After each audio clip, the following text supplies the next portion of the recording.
ፖሊሲ ባለመኖሩ በዚች ሀገር ላይ በተደጋጋሚ የንግድ አሰራሮች፣ መመሪያዎች እና ደንቦች በተደጋጋሚ ይቀያየራል።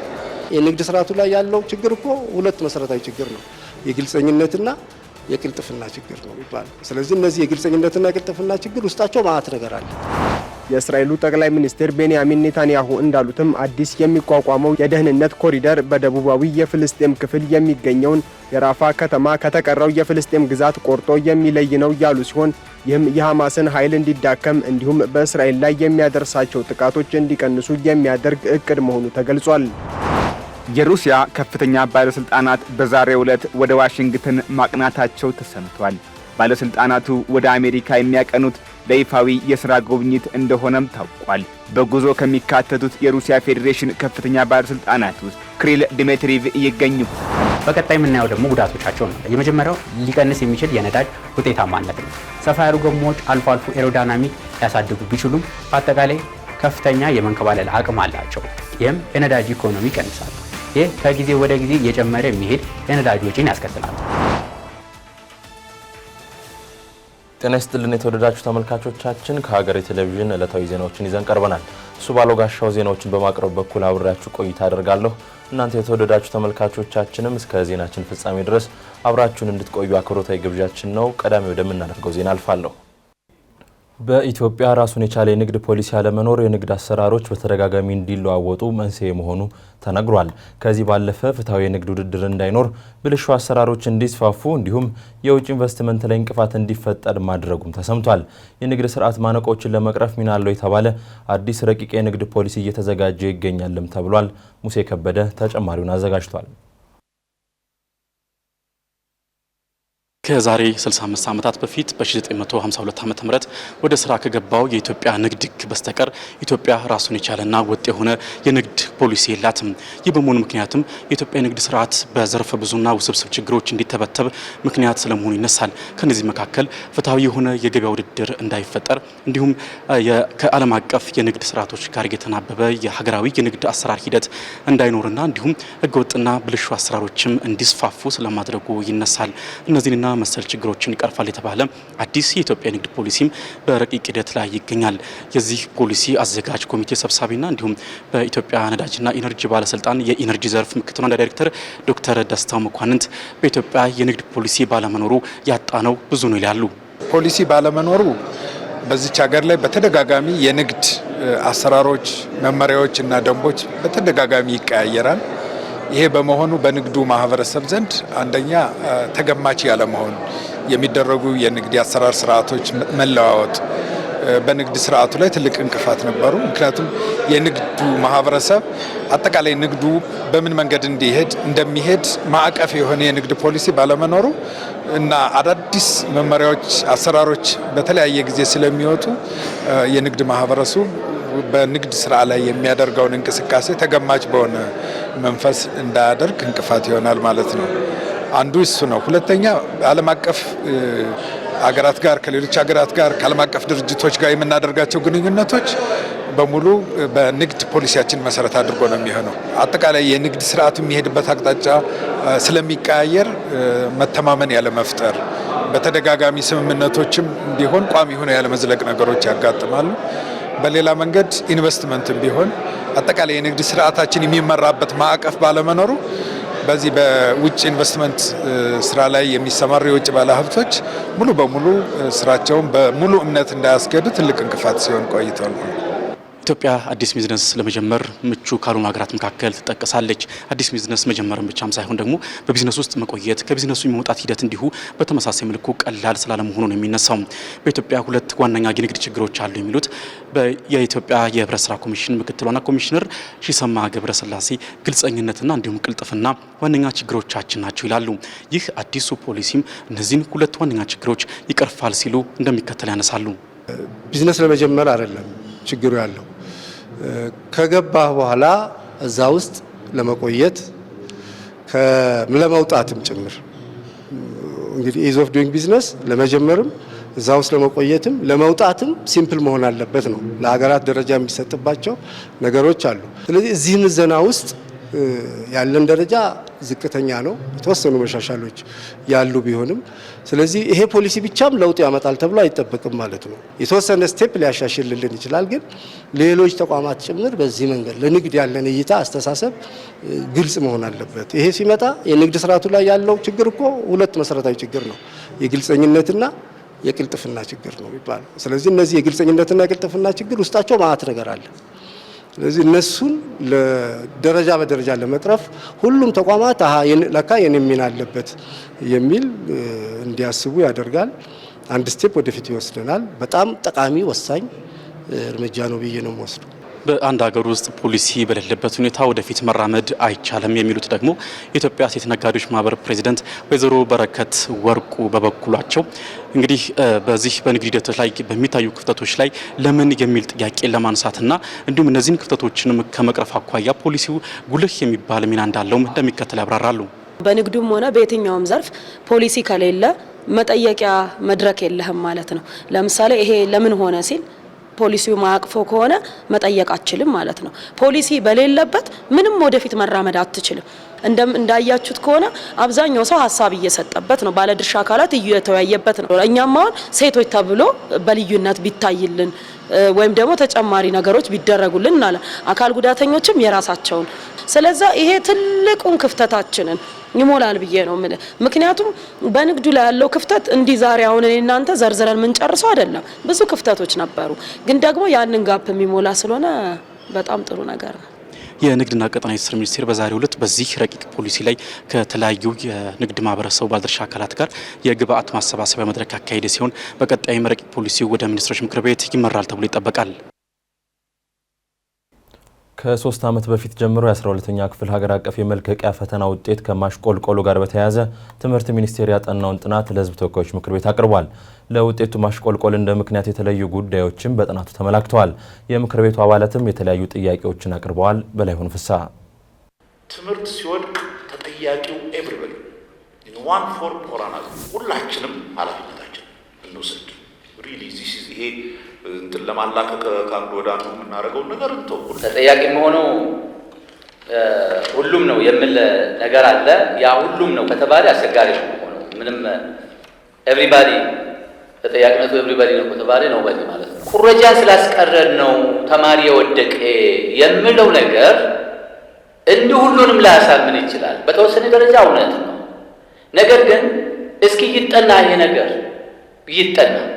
ለምንድን ነው እንደዚህ የሆነ? ይህ ጥቅምት 7 ቀን 2016 ዓመተ ምህረት በትምህርት ሚኒስትሩ ፕሮፌሰር ብርሃኑ ነጋና የሰው ሀብት ልማት ስራ ስምሪትና ቴክኖሎጂ ጉዳዮች ቋሚ ኮሚቴ ሰብሳቢ ዶክተር ነገሪ ሌንጮ መካከል የተደረገ ጥያቄና መልስ ነው። ጉዳዩ ደግሞ ከ2014 ዓመተ ምህረት ጀምሮ እየተሰጠ በሚገኘው የ12ኛ ክፍል ሀገር አቀፍ የመልቀቂያ ፈተና ላይ የተመዘገበው የተማሪዎች ዝቅተኛ ውጤት ነበር። ፈተናውን ከወሰዱ ተማሪዎች ከ3 በመቶ እምብዛም ያልበለጡት ተማሪዎች ብቻ ማለፋቸው በትምህርት ስርዓቱ ላይ ከፍተኛ ውድቀት ያስከተለ ነው ያለው ቋሚ ኮሚቴው ለዚህ ውድቀት ችግሩ ምንድነው የሚለው ጥናት ይደረግበት በሚል ያቀረበውን ምክረ ሐሳብ ተከትሎ ሚኒስቴር መስሪያ ቤቱ ጥናት አጠናቆ ለምክር ቤቱ አቅርቧል። በጥናቱ መሰረትም የ10ኛ ክፍል ማትሪክ ፈተና መቅረቱ፣ ፈተናው ዩኒቨርሲቲዎች ላይ እንዲሰጥ መደረጉና ከጸጥታ ችግሮች ጋር ተያይዘው የሚመጡ የስነ ልቦና ችግሮች ኮቪድ-19ና ሌሎችም ለውጤቱ መታጣት እንደ ችግር መታየታቸውን የጥናቱ አቅራቢ ዶክተር ዮሐንስ ወጋሱ አስቀምጠዋል። 10ኛ ክፍሉን ስናቆመው ድንገት ቡም ነው ያደረገው የተማሪዎቹ ብዛት። ይሄ ኢምፕሊኬሽኑ እንግዲህ የተማሪዎቹ ውጤትም ላይ የማንዘለው ነገር ኮቪድ-19 ነው። ኤክሰፕሽናል የምንለው ቻሌንጅ ይሄ ነው። እነዚህ 2014 የተፈተኑ ልጆች 11ኛ ክፍል አልተማሩ። 11ኛ ክፍል አንድ ሴሚስተር ብቻ ነው የተማሩት። ምክንያቱም ኮቪድ አፕን አደረገ።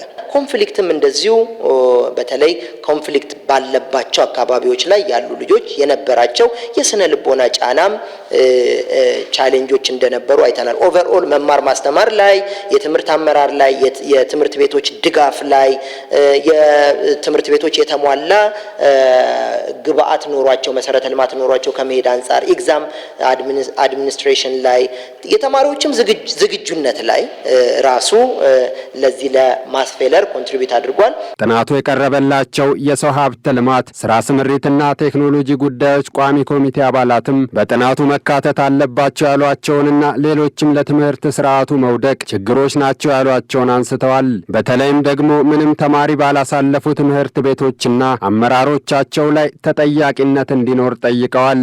ሸፋፍነን እያለፍን ያለን ይመስለኛል። ይህንን በግልጽ አውጥተን መነጋገር ያለብን ይመስለኛል። አዎ ኮቪድ በጣም ሌላ ችግር ነበረ። ጸጥታ ሌላ ችግር ነበረ። የትምህርት መርጃዎች በአካባቢው አለመኖራቸው ሌላ ችግር ነበረ። ብዙ ችግሮች እንዳሉ አውቃለሁ። የሆነ በ12ኛ ክፍል ላይ ተማሪዎች አንዳንድ ያለ ኃጢአታቸው የተቀጡበት ሁኔታ እንዳለ እኔ አውቃለሁ። ገጠር ላይ ምንም ተማሪ ውጤት እኔ እንደ ምርጫ ክልል ማንሳት ይችላለሁ። ምንም ተማሪ ውጤት ያላመጣበት ቀጣዩን 38% በተባለው 7 ተማሪ ብቻ ከአንድ ሃይ ስኩል ያመጣበት፣ ሌላው ቤት የገባበት፣ ቀጣይ ታች ያሉት ይሄንን አይቶ ተስፋ ቆርጦ ትምህርት ምን ይጠቅማል እስከሚሉ ድረስ የሄዱበት ሁኔታ አለ። ከጥናቱና ተያያዥ ጉዳዮች ላይ ከምክር ቤቱ አባላት ለተነሱት ጥያቄዎች ፕሮፌሰር ብርሃኑ ነጋን ጨምሮ ሌሎችም የትምህርት ሚኒስቴር አመራሮች ምላሽ ሰጥተዋል። የፈተናው ውጤት የሞራል ዝቅጠታችንን ገሃድ በማውጣቱ እንጂ ቀድሞውንም ይታወቅ እንደነበር ያነሱት ሚኒስትር ብርሃኑ ነጋ ከመምህራንና ወላጆች ጀምሮ የፈተና ስርቆትን ተለማምደናል ብለዋል። ዛሬ የምናወራቸውና ከፈተናውን በኋላ እየወሰድናቸው ያላቸው እርምጃዎች የትምህርት ስርዓቱ የደረሰበትን ስብራት ያሳዩን ከፈተናው በፊት ነው እናውቀው። ፈተናው ሲምፕሊ ያደረገው ለህብረተሰቡ ያለንበትን ሁኔታ መስተዋት ላይ አቁሞ ራቁታችንን አሳየን። እሱ ኢምፖርታንት ነው። ኢምፖርታንሱ ምንድነው? ህብረተሰቡን አነቃው። በትምህርት ስርዓቱ ላይ የደረሰው ችግር ኦል ዳት ከጥራት ጋር የተያያዘው ችግር መሰረቱ ዋና መሰረቱ በትምህርት ስርዓታችንም በአጠቃላይ በህብረተሰባችን ዘንድ የደረሰው የሞራል ኮላፕስ ነው። ቤዚክ የሆነ ራይት እና ሮንግ የጠፋበት ከዚህ ከትምህርት ሴክተር ጋር በተያያዘ ማን ነበር ማይሰርቅ ኦር ማያሰርቅ? አስተማሪዎች ይሰርቃሉ፣ ያሰርቃሉ። የመንግስት ባለስልጣኖች በየክልሉ ይሰርቃሉ በተደራጀ መልክ። ወላጆች ልጆቻቸውን ለማሳለፍ ይሰርቃሉ። ኤንድ በእኛ መካከል ያለው ዲፈረንስ ምንድነው? ለምን እንደዚህ በድንገት ሻርፕሊ ድሮፕ አደረገ? ቢኮዝ ስርቆትን አቁመን አየ ነው። ሌላው ከተጠያቂነት አንጻር እንዴት ለመተግበር ታቅዷልና አንድ እንግዲህ በሪኮሜንዴሽን የቀረበው የተጠያቂነት ጉዳይ ነው። ተጠያቂነት ላይ በተለይም ደግሞ የማያሳልፉ ትምህርት ቤቶች እንዴት ነው የተደገፉ ከሄዱ በኋላ ሁልጊዜ በዚህ መቀጠል አለባቸው ወይ የሚል ጥያቄ እየተነሳ ነው በየደረጃው ያለው። ይህንን ለመልስ ለመስጠት የሚያስችል አሰራር ስርዓት መከተል አለብን ብለን በአዋጃችንም ውስጥ ያስቀመጥነው ተጠያቂነት ማረጋገጥ በየደረጃው የሚል ነው። ይሄ አዋጁን ተከትሎ የሚወጡ መመሪያዎች እና የአሰራር ስታንዳርድ ያንን ተከትሎ በየደረጃው ተግባራዊ እንዲደረጉ በሚደረግበት ሰዓት ተጠያቂነት እየተረጋገጠ ይሄዳል ብለን አንዱ ይዘን እየሰራ እንገኛለን። ትምህርት ሚኒስቴር እስካሁን ባስጠናው ጥናት ከ100 ሺህ በላይ የመምህራን እጥረት በሀገር አቀፍ ደረጃ መኖሩን የተናገሩት ፕሮፌሰር ብርሃኑ ነጋ ከ2019 ዓመተ ምህረት ጀምሮ የ3ኛ ዓመት የዩኒቨርሲቲ ተማሪዎችን ለአንድ ዓመት ያህል ወደ ማህበረሰቡ የማሰማራት እቅድ ስለተያዘ በመጠኑም ቢሆን ከመምህራን ጋር ተያይዞ የሚነሳውን ችግር ይቀንሳል የሚል እምነት እንዳላቸው ገልጸዋል። የእስራኤሉ ጠቅላይ ሚኒስትር ቤንያሚን ኔታንያሁ በጋዛ ሰርጥ አዲስ የደህንነት ኮሪደር ሊቋቋም መሆኑን አስታውቀዋል። አዲሱ የኔታንያሁ ኮሪደር በደቡባዊ ጋዛ የምትገኘውን የራፋህ ከተማ ከተቀሩት ከተሞች የሚነጥል እንደሆነም ተነግሯል። ይሁን እንጂ ይህ የኔታንያሁ እቅድ በፊልስጤማውያኑ በኩል በበጎ አልታየም። ደምሰው ሽፈራው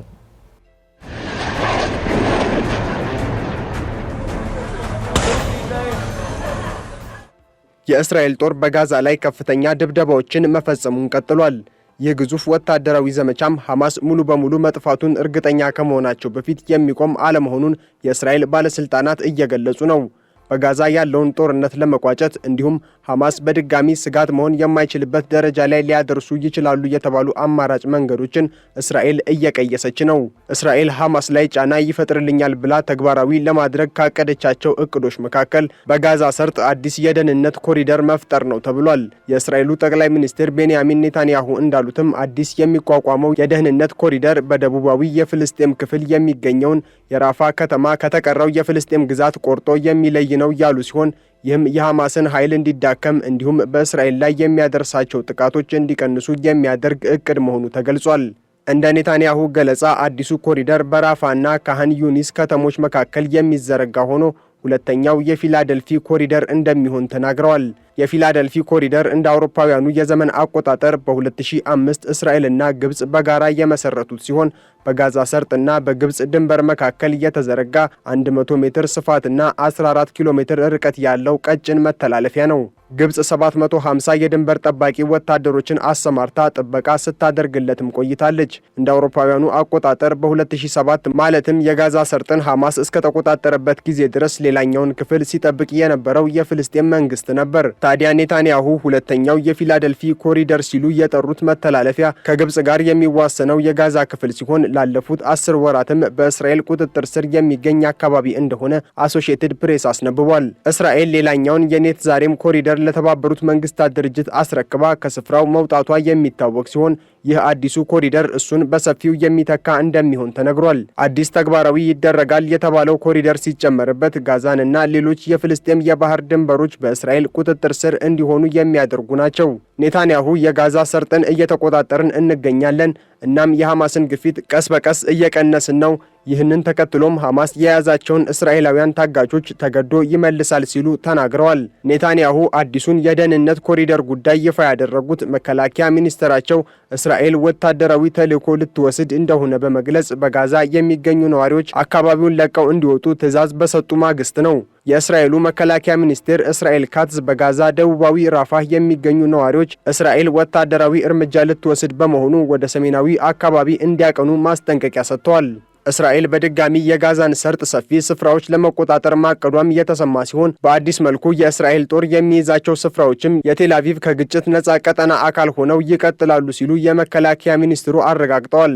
እንደ እስራኤል ካትዝ ገለጻ የእስራኤል አዲሱ ዘመቻ ከፍተኛ ቁጥር ያለውን ሕዝብ ከስፍራው ማፈናቀልን የሚያካትት በተጨማሪም የጋዛ ነዋሪዎች ሐማስን እንዲያስወግዱና ቡድኑ የቀሩ የእስራኤል ታጋቾችን እንዲለቅ ጫና የሚፈጥር ነው ያሉ ሲሆን ይህም እስራኤል በጋዛ ከሐማስ ጋር የገባች በት ጦርነት ሊጠናቀቅ የሚችልበት ብቸኛው መንገድ መሆኑን ገልጸዋል ሲል ቢቢሲ ዘግቧል። ቤንያሚን ኔታንያሁ አዲስ ይጀመራል ያሉት የደህንነት ኮሪደር ዓላማው መከላከያ ሚኒስትሩ እስራኤል ካትዝ እንዳሉት እስራኤላውያን ታጋቾችን ማስለቀቅና የሐማስን አቅም ማዳከም የሚል ቢሆንም ዋነኛው የዚህ ዘመቻና የአዲሱ ኮሪደር ዓላማ ግን ተጨማሪ የጋዛ ሰርጥ አካባቢዎችን ከፍልስጤማውያኑ አጽድቶ በእስራኤል ቁጥጥር ስር ማድረግ እንደሆነ አልጀዚራ ዘግቧል። ዓላማው ለደህንነት የሚል ይሁን እንጂ ይህንን የእስራኤል እቅድ ፍልስጤማውያኑ የተረዱበት መንገድ ከዚህ የተለየ ነው። እስራኤል ለደህንነት በሚል ፍልስጤም ከሜዲትራኒያን ውቅያኖስ ጋር የምትዋሰንበትን መሬት ለመውሰድ የታቀደ ነው እያሉት ነው። የእስራኤል ጦር በዚህ በአዲሱ ዘመቻው እስከ 25 በመቶ ያህል የጋዛን አካባቢዎች በቁጥጥሩ ስር ለማድረግ ማቀዱን የሚወጡ መረጃዎች ያሳዩ ቢሆንም አካባቢዎቹ የትኛዎቹ እንደሆኑና የያዙትን ስፋት በተመለከተ ግን በዝርዝር የሚገለጹ መረጃዎች የሉም። እስራኤል ከመጀመሪያው ምዕራፍ የተኩስ አቁም ስምምነት በኋላ በጋዛ መጠነ ሰፊ ጥቃት ለመክፈት ቆርጣ መነሳቷንም የእስራኤልን ጦር መግለጫ ዋቢ አድርጎ የእንግሊዙ ኢንዲፔንደንት ጋዜጣ በሰፊው አስነብቧል። ከእስራኤል የቀድሞ ጥቃት የተረፉ የሐማስን ቁልፍ አመራሮችና አባላት መግደልን እንዲሁም ቡድኑ የሚጠቀምባቸውን መሰረተ ልማቶች የማውደም ግብን ያለሙ ከባድ የየብስና የአየር ላይ ጥቃቶችን ለመሰንዘር መሰናዳቷንም የመከላከያ ሚኒስትሩ እስራኤል ካትዝ አረጋግጠዋል። የሩሲያ ከፍተኛ ባለስልጣናት ወደ አሜሪካ አምርተዋል። ባለስልጣናቱ ከዩክሬን ጦርነት በተጨማሪ በንግድ ግንኙነት ላይ ምክክር እንደሚያደርጉም ተነግሯል። አሜሪካ በትላንትናው ዕለት የአውሮፓ ህብረትን ጨምሮ በበርካታ የዓለም ሀገራት ላይ የቀረጥ ጭማሪ ያደረገች ሲሆን ሩሲያ ጭማሪው ከማያካትታቸው ሀገራት ውስጥ ሆናለች። አስናቅማና ይህ በዝርዝር ተመልክቶታል። የሩሲያ ከፍተኛ ባለስልጣናት በዛሬው ዕለት ወደ ዋሽንግተን ማቅናታቸው ተሰምቷል። ባለስልጣናቱ ወደ አሜሪካ የሚያቀኑት ለይፋዊ የስራ ጉብኝት እንደሆነም ታውቋል። በጉዞ ከሚካተቱት የሩሲያ ፌዴሬሽን ከፍተኛ ባለስልጣናት ውስጥ ክሪል ዲሜትሪቭ ይገኙበታል። ክሪል ዲሜትሪቭ ሞስኮ ከዋሽንግተን ጋር በምታደርገው ውይይት ቁልፍ ተደራዳሪ ናቸውም ተብሏል። እኚሁ ባለስልጣን በአሜሪካ ማዕቀብ ከተጣለባቸው ሩሲያውያን አመራሮች ውስጥ አንዳቸው ሲሆኑ ይህ ማዕቀብ በጊዜያዊነት እንደተነሳላቸው ነው ሲኤንኤን ያስነበበው። ሰውየው ከዚህም ባሻገር በቀድሞው የዶናልድ ትራምፕ የአስተዳደር ዘመን ሁለቱ ሀገሮች ደህና የሚባል ዲፕሎማሲያዊ ግንኙነት ውስጥ እንዲገቡ ያደረጉ ስለመሆናቸውም ተነግሮላቸዋል። ክሪል ዲሜትሪቭ የሞስኮና የዋሽንግተን ግንኙነት ዓለምን ሙሉ ሰላም የማድረግ አቅም ያለው ነው ማለታቸውን የሩሲያ የዜና ምንጭ ዘግቦታል። ዓለምን እያስደመመ ያለው የአሜሪካና የሩሲያ ቅርርብ እየተሻሻለ እንደመጣም ነው በመነገር ላይ የሚገኘው። አሜሪካ በበርካታ ሀገራት ላይ በትላንትናው ዕለት የንግድ ቀረጥ ጭማሪ ስታደርግ ከሩሲያ ወደ ሀገሯ በሚገቡ ምርቶች ላይ ግን ተግባራዊ እንደማይደረግ የቢዝነስ ስታንዳርድ መረጃ አመላክቷል። ለዚህም በማዕቀቡ ሰለባ የሆኑ ሀገራት ብስጭታቸውን እየገለጹ ነው። ቻይና አሜሪካ የጣለችውን ከፍተኛ የታሪፍ ጭማሪ በፍጥነት እንድታነሳ ካልሆነም አጸፋውን እንደምትመልስ በዛሬው ዕለት መናገሯም ታውቋል። የብራሰልሱ አውሮፓም ቢሆን በትራምፕ የጣለበትን የንግድ ማዕቀብ በቸልታ እንደማይመለከተው ይልቁንም ተስተካካይ እርምጃ እንደሚወስድ ማሳሰቡን ፖለቲኮ ይፋ አድርጎታል። ሩሲያውያን ከፍተኛ ባለስልጣናት ወደ ዋሽንግተን የሚያቀኑት ሩሲያ በዩክሬን ላይ ዘመቻ ማድረግ ከጀመረች ወዲህ ለመጀመሪያ ጊዜ እንደሆነም ታውቋል። ዲሜትሪ በዶናልድ ትራምፕ የመካከለኛው ምስራቅ ልዩ መልእክተኛ ከሆኑት ስቲቭ ዊትኮፍ ጋር በሁለትዮሽ ውይይትና በዩክሬን ጦርነት ጉዳይ እንደሚወያዩም ነው የታወቀው። ዶናልድ ትራምፕ መለሳለስ ባላሳየው ጣታቸው በቻይናም በአውሮፓም እንዲሁም በሌሎች ዓለማት ላይ የታሪፍ ፊርማቸውን ሲያኖሩ ሩሲያን አዲሱ አጋር አድርገዋታል። ትራምፕ ይህንኑ የትላንትናውን ዕለት የነጻነትና የአሜሪካ ኢንዱስትሪዎች ዳግም የተወለዱበት ዕለት በሚልም ጠርተውታል። ፕሬዝደንቱ ሩሲያ ደም አፋሳሹን ጦርነት የማታቆም እንደሆነ ስህተትም እንደሰራች የተረጋገጠ እንደሆነ ከማዕቀብ እንደማታመልጣቸው ይልቁንም ከሩሲያ ወደ የትኛውም ሀገር በሚሄድ የነዳጅ ምርቷ ላይ ከባድ ማዕቀብ እጥላለሁም ብለዋል። በእርግጥ የሩሲያ ተደራዳሪዎች ቀደም ባለው ጊዜ ጣለባቸውንም ማዕቀብ እንዲነሳላቸው ውቶታ እያደረጉ እንደሆነም ኢንዲያ ቴሌቪዥን ላይ ያለው መረጃ ጠቋሚ ነው። ዶናልድ ትራምፕ ሀገራቸው ስትበዘበዝ ስትደፈር እንደቆየችና ዓላማቸውም የአሜሪካን ኩባንያዎች በሰፊው እንዲያመርቱ ማድረግ ነው ብለዋል። ጦርነቱ ከመጀመሩ በፊት 35 ቢሊዮን የአሜሪካን ዶላር የሚደርስ ዓመታዊ የንግድ ልውውጥ የነበራቸው ክሬምሊንና ነጩ ቤት ባለፈው ዓመት እጅግ ማሽቆልቆል በማሳየት 3.5 ቢሊዮን የአሜሪካን ዶላር ሊሆን ችሏል። ሁለቱ የዓለም ሀያላን ሀገሮች የተሻሻለ ንግግር ላይ እንዳሉ ቢነገርም ዩክሬን በኩርስክ ይቅር የማይባልና የማይሸሸግ ግፍ አድርሳለች ሲሉ በተባበሩት መንግስታት የሩሲያ ቋሚ መልእክተኛ ዲሜትሪ ፖሊንስኪ ተናግረዋል። መልእክተኛው በዚህ ወቅት አብዛኛውን የኩርስክ አካባቢ መልሰው መቆጣጠራቸውን ተናግረዋል። ኩርስክ የዩክሬን ጦር ለበርካታ ወራት ይዞት የነበረና ለመደራደሪያ ያገለግላል በሚል ከባድ መስዋዕትነት የተከፈለበት እንደሆነም የአልጀዚራ መረጃ ያመለክታል።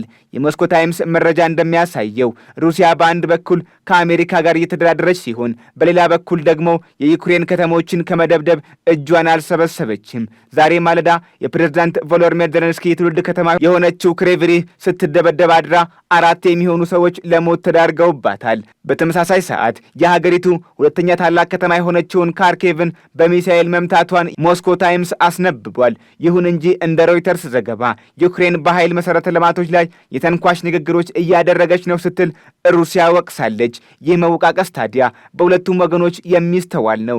ከሳምንታት በፊት በአሜሪካ አማካኝነት ኪየቭና ሞስኮ በኃይል መሰረተ ልማቶች ላይ ያነጣጠረ ጥቃት እንዳይሰነዛዘሩ ከስምምነት ደርሰው ነበር። የውጭ ጉዳይ መስሪያ ቤት ቃል አቀባዩዋ ማሪያ ዛካሮቫ ስምምነት ከተደረሰ ወዲህ ዩክሬን በሩሲያና ሩሲያ በያዘቻቸው አካባቢዎች 30 ለሚሆን ጊዜ ጥቃት አድርሳለችም ሲሉ ኮንነዋል። በአሸማጋይ መልክ በሁለቱ ወገኖች መካከል የገባቸው አሜሪካ አውሮፓ ዩክሬንን ዳግም ማደራጀት ላይ ያለመ ስብሰባ ሊያደርግ ቢሆንም በዚህ ስብሰባ ላይ እንደማትገኝ ገልጻለች።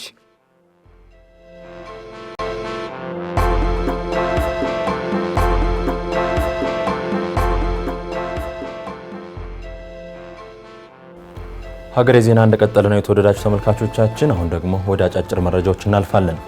የግብርና ስራ እየተስፋፋ መምጣቱ የአፈር ማዳበሪያ ፍላጎት እንዲጨምር አድርጓል ሲል ግብርና ሚኒስቴር ገለጸ። በሚኒስቴሩ የግብዓት አቅርቦትና ኢንቨስትመንት ዘርፍ ሚኒስትር ዴኤታ ዶክተር ሶፊያ ካሳ ከ10 ዓመታት በፊት አርሶ አደሮች ለማዳበሪያ ያላቸው ፍላጎትም ይሁን ግንዛቤ አነስተኛ እንደነበር ተናግረዋል። ሆኖም በተደረገ የግንዛቤ ማስጨበጥና የዘርፉ መስፋፋት ፍላጎቱ መጨመሩ ተነግሯል። የማዳበሪያ ግዢ ስርዓት እንደማንኛውም ሸቀጥ እንደነበረና ይህም መስተካከል እንደቻለም ተጠቁሟል። የግዢ መመሪያው እንዲስተካከል በተሰጠው መመሪያ መሰረትም የአፈር ማዳበሪያ የግብይት ስርዓት አስቻይ እንዲሆን ተደርጓል ሲሉ ሚኒስትር ዴኤታዋ ተናግረዋል።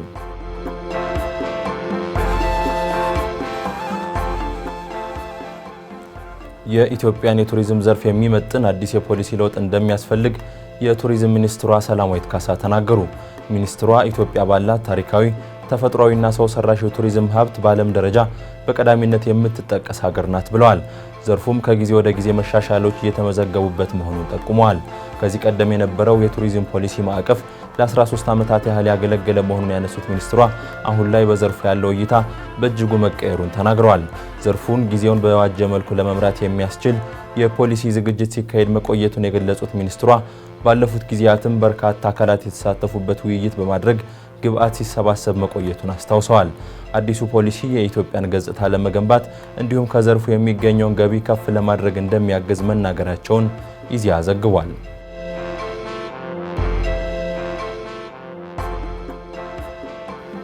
የአውሮፓ ህብረት በኢትዮጵያ የሽግግር ፍትህንና የኢኮኖሚ እድገት ዘላቂነትን ለማጎልበት 240 ሚሊዮን ዩሮ ድጋፍ አድርጓል። ድጋፉ የሽግግር ፍትህ፣ የጾታ እኩልነትን ለማጠናከር፣ ዘላቂ ሰላምን ለማረጋገጥ፣ ዘላቂ ልማትን ለማጎልበት፣ መሰረታዊ የጤና አገልግሎቶችን፣ የሕክምናና የስነ ልቦና ማህበራዊ ድጋፍ አገልግሎትን ለማጠናከር ይጠቅማል ተብሏል። በተጨማሪም በቴክኒክና ሙያ ትምህርትና ስልጠና፣ የዲጂታል እውቀትንና ልምድን ለማሳደግ የሚውል ነው ሲል የኢትዮጵያ ፕሬስ ድርጅት ዘግቧል።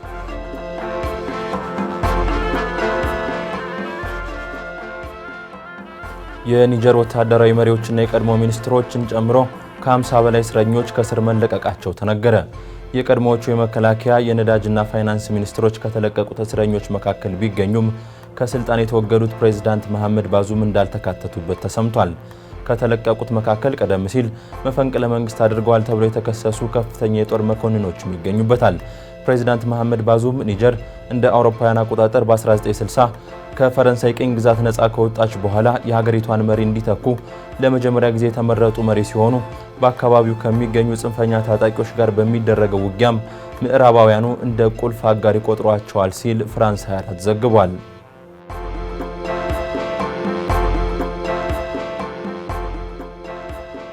የሃንጋሪው ጠቅላይ ሚኒስትር ቪክቶር ኦርባን ከእስራኤሉ ጠቅላይ ሚኒስትር ቤንያሚን ኔታንያሁ ጋር በቡዳፔስት ሲገናኙ ሀገራቸው ከዓለም አቀፉ የወንጀለኞች ፍርድ ቤት አባልነት እንደምትወጣ አስታውቀዋል።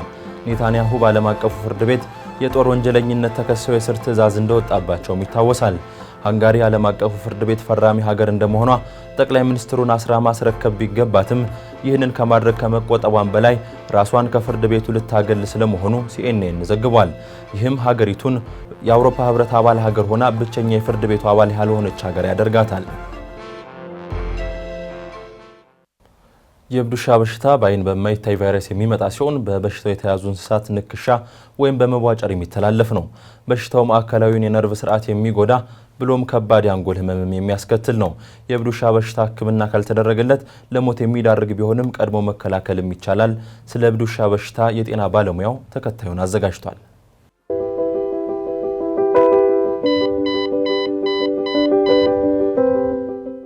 የእብድ ውሻ በሽታ በቫይረሱ በተለከፉ እንስሳት ንክሻ ወይም መቧጨር የሚመጣና ወደ ጤናማ ሰው ሊተላለፍ የሚችል አደገኛ በሽታ ነው። በሽታው በውሾች ብቻ ሳይሆን በተለያዩ የእንስሳት አማካኝነት እንደሚተላለፍ ስንቶቻችሁ ታውቃላችሁ? በዛሬው የጤና አዳም ዳሰሳችን ስለ እብድ ውሻ በሽታ መረጃዎችን እናደርሳችኋለን።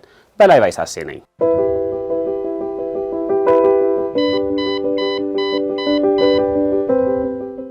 የእብድ ውሻ በሽታ በአይን በማይታይ ቫይረስ በሚባል ተህዋስ የሚመጣ ሲሆን በበሽታው በተያዙ እንስሳት ምራቅ በዋናነት በንክሻ ወይም በመቧጨር የሚተላለፍ ማዕከላዊውን የነርቭ ስርዓት የሚጎዳ ብሎም ከባድ የአንጎል ህመም የሚያስከትል በሽታ ነው። የእብድ ውሻ በሽታ ሕክምና ካልተደረገለት ለሞት የሚዳርግ ቢሆንም ቀድሞ መከላከል ይቻላል። የእብድ ውሻ በሽታ ወይንም በእንግሊዝኛ አጠራሩ ሬቢስ የሚከሰተው ማዕከላዊውን የነርቭ ስርዓትን በሚጎዳ ላይሳ ቫይረስ በተሰኘ ቫይረስ አማካኝነት ነው። የእብድ ውሻ በሽታ ከእንስሳት ወደ ሰው ይተላለፋል። ቫይረሱ ብዙውን ጊዜ በቫይረሱ በተበከሉ የእንስሳት ምራቅ በንክሻ ወይም በመቧጨር ወደ ሰውነት ሲገባ ይተላለፋል። ከቤት እንስሳት ውሾችና ድመቶች፣ ከዱር እንስሳት የሌሊት ወፍና ቀበሮን ጨምሮ ሌሎች አጥቢ እንስሳት በእብድ በሽታ ሊጠቁ ይችላሉ። ነገር ግን እስከ 99 በመቶ ከሚሆኑት የሰው ልጅ የእብድ ውሻ በሽታ ተጠቂዎች በውሾች አማካኝነት የሚከሰት መሆኑን መረጃዎች ያሳያሉ። የእብድ ውሻ በሽታ ከ150 በላይ በሆኑ ሀገራት በተለይም በእስያና በአፍሪካ ከፍተኛ የህብረተሰብ የጤና ችግር ሆኖ ይገኛል። በሽታው ትኩረት ከሚሹ ወይንም ከተዘነጉ ሀሩራማ በሽታዎች የሚመደብ ሲሆን በአመት በ10 ሺዎች ለሚቆጠሩ ሰዎች ሞት ምክንያት እንደሆነና ከዚህም ውስጥ 40 በመቶ የሚሆኑት ከ15 ዓመት በታች የሆኑ ህጻናትን እንደሚያጠቃልል የዓለም ጤና ድርጅት መረጃ ያሳያል። ትኩሳትና ራስ ምታት እንዲሁም በተነከሱበት ቦታ ላይ የሚከሰት ያልተለመዱ ስሜቶች ቀድሞ የሚከሰቱ ምልክቶች ሲሆኑ በሽታው እየገፋ ሲሄድ እንደ ጭንቀት፣ እንቅልፍ ማጣት፣ ግራ መጋባት፣ መረበሽ፣ ድብርት፣ ቅዠት፣ የውሃ ፍራቻና የምራቅ መብዛት ሊያሳዩ ይችላሉ። በአንዳንድ ህመምተኞች ላይ የእብድ ውሻ በሽታ የሰውነት መዛልና ራስን መሳት ሊያስከስት ይችላል። እነዚህ ምልክቶች አንዴ ከታዩ የእብድ ውሻ በሽታ ከፍተኛ የጤና ችግር እንዳደረሰ ማሳያ ናቸው። የእብድ ውሻ በሽታን ውሾችን በመከተብና ንክሻን በመከላከል በሽታውን መከላከል ይቻላል። አንዴ ቫይረሱ ማዕከላዊውን የነርቭ ስርዓት ካጠቃ እና ምልክቶቹ ከታዩ የእብድ ውሻ በሽታ ገዳይ ነው። ነገር ግን አንድ ሰው ለእብድ ውሻ በሽታ ከተጋለጠ በአፋጣኝ ወደ ሕክምና መስጫ ተቋማት በመሄድ አፋጣኝ የድህረ ተጋላጭነት መከላከያ ከተወሰደ ቫይረሱ ወደ ማዕከላዊው የነርቭ ስርዓት እንዳይደርስ በማድረግ ሞትን ማስቀረት ይቻላል። የድህረ ተጋላጭነት መከላከያ እርምጃዎች የሚባሉት የተነከሰውን የሰውነት ክፍል ማጠብን ጨምሮ በተከታታይ የሚሰጥ የሰዎች የእብድ ውሻ ክትባትን እንዲሁም እንደ አስፈላጊነቱ የእብድ ውሻ ኢሚኖግሎቢንን የተባለውን መድኃኒት ያጠቃልላል። የውሻ ንክሻ እና ጭረት 99 በመቶ የሚሆነውን የሰው ልጅ የእብድ ውሻ በሽታ ያስከትላሉ። በውሻ ክትባትና ንክሻን በመከላከል በሽታውን መከላከል ይቻላል። ማንኛውም ሰው በተበሳጩ ውሾች ከተነከሰ ወይም ከተቧጨረ ወዲያውኑ የድህረ ተጋላጭነት መከላከያ ሕክምናዎችን ወደ ሕክምና ተቋማት በመሄድ ማግኘት አለባቸው። የዓለም ጤና ድርጅት የውሻ ክትባትን በማስፋፋት የድህረ ተጋላጭነት መከላከያ ሕክምናዎችን ተደራሽነት በማጠናከር ባለቤት አልባ የሆኑ ውሾችን በመቀነስና ንክሻን በመከላከል እንዲሁም ለህብረተሰቡ ግንዛቤ በመፍጠር በእብድ ውሻ በሽታ ምክንያት የሚከሰትን የሰው ሞትን መግታት እንደሚቻል ይመክራል።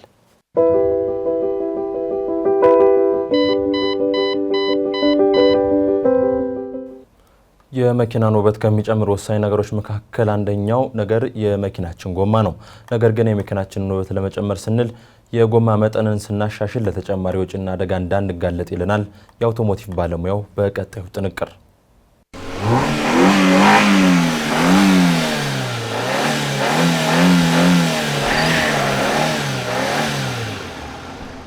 ሰላም እንደምን አላችሁ ውድ ተመልካቾቻችን። በዛሬታችን የኢኮኖሚ መኪና ላይ የመኪናችን ጎማ ወደ ሰፋፊ ጎማዎች ማሻሻል ብዙ አሽከርካሪዎች ላይ በተለያዩ ምክንያቶች የሚያደርጉት ውሳኔ ነው። ሰፊ ጎማዎች አፈጻጸምና ውበታቸውን ሊያሳድጉ ቢችሉም እነሱም ቢሆኑ የተለያዩ ድክመቶች ጋር ይመጣሉ። በዛሬታችንም ጥቅማቸውንና ጉዳታቸውን እናያለን። ከመረጃዎቹ ጋር አብሬያችሁን ቆየው የአውቶሞቲቭ ባለሙያ አዶንያ ብርሃኔ። መልካም ቆይታ። በመጀመሪያ የምናየው ጥቅሞቻቸውን ነው። የመጀመሪያው ጥቅማቸው የተሻለ መሬት መቆንጠጥ ነው። የተሻለ መሬት መቆንጠጥ የተሰፋፊ ጎማዎች ላይ በጣም ጠቃሚ ከሆኑ ጥቅሞቻቸው መካከል አንዱ ነው። ከመሬት ጋር ያለውን ግንኙነት መጨመር ሲሆን የሰፋ ያለ ጎማ በተለይ በፍጥነት ጊዜ የተሻለ መሬት ቆንጥጦ ይዝልናል። ሌላኛው ደግሞ እርጥበት ወይም በሚያዳልጥ ሁኔታ ባለባቸው ውስጥ ላሉ አሽከርካሪዎች ይህ ተጨማሪ መሬት ለመቆንጠጥ ተሽከርካሪውን ለመቆጣጠር በጣም ጠቃሚ ሊሆን ይችላል። ሁለተኛው ደግሞ የተሻለ ውበት ነው። ሰፊ ጎማዎች የኢኮኖሚ መኪኖች የበለጠ ኃይለኛና ስፖርታዊ ገጽታ ሊሰጡ ይችላሉ። ለብዙ የመኪና አድናቂዎች ሰፋ ያለ አቋም ያለው መኪና ማራኪ ነው ተብሎ ይታሰባል። የጎማ ስፋት ለውጥ የተሽከርካሪውን አጠቃላይ ገጽታ በእጅጉ ሊለውጡ ይችላሉ።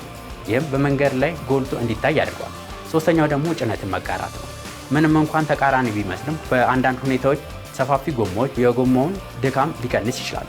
ጭነቱ በትልልቅ ቦታዎች ላይ ይሰራጫል ማለት ነው። ይህ ገጽታ በተለይ ብዙ ጊዜ ረጅም ርቀቶች ለሚጓዙ በሃይዌይ መንገዶች ላይ ለሚነዱ አሽከርካሪዎች ጠቃሚ ነው ልንል እንችላለን። አራተኛው ደግሞ ፐርፎርማንስ መጨመር ነው። ፐርፎርማንስ ለማሳደግ ለሚፈልጉ አሽከርካሪዎች ሰፊ ጎማ በፍጥነት ለማሽከርከርና የብሬኪንግ ርቀቶችን ለማሻሻል ይችላል። ሰፋ ያሉ ጎማዎች ተጨማሪ መሬት ለመያዝ ስለሚያስችሉ ኃይልን ወደ መሬት የበለጠ ውጤታማ በሆነ መንገድ ለማስተላለፍ ይረዳሉ። በቀጣይ የምናየው ደግሞ ጉዳቶቻቸው ነው። የመጀመሪያው ሊቀንስ የሚችል የነዳጅ ውጤታማነት ነው። ሰፋ ያሉ ጎማዎች አልፎ አልፎ ኤሮዳይናሚክ ሊያሳድጉ ቢችሉም በአጠቃላይ ከፍተኛ የመንከባለል አቅም አላቸው። ይህም የነዳጅ ኢኮኖሚ ይቀንሳል። ይህ ከጊዜ ወደ ጊዜ እየጨመረ የሚሄድ የነዳጅ ወጪን ያስከትላል።